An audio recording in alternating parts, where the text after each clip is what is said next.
Today I'm going to show you what comes in our lovely clean and care kit.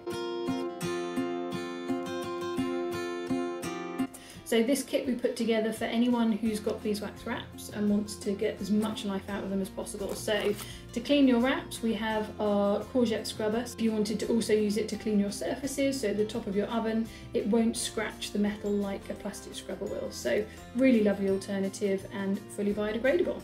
We then have our solid dish soap, full plastic-free alternative to liquid dish soap. We hand make it all in our Cotswold workshop. We then have our re-wax bar. So this is a blend of our wax that we use on our wraps. So British beeswax, organic jojoba oil and pine resin.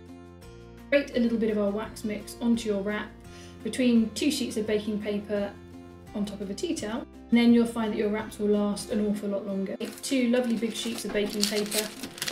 So you pop your wrap in between the 2 sheets with the wax block and give it an iron. We have our beeswax wrap tea towel, which clearly shows you where to pop your wrap, where to pop your baking paper, and then it has step-by-step instructions all the way down the side.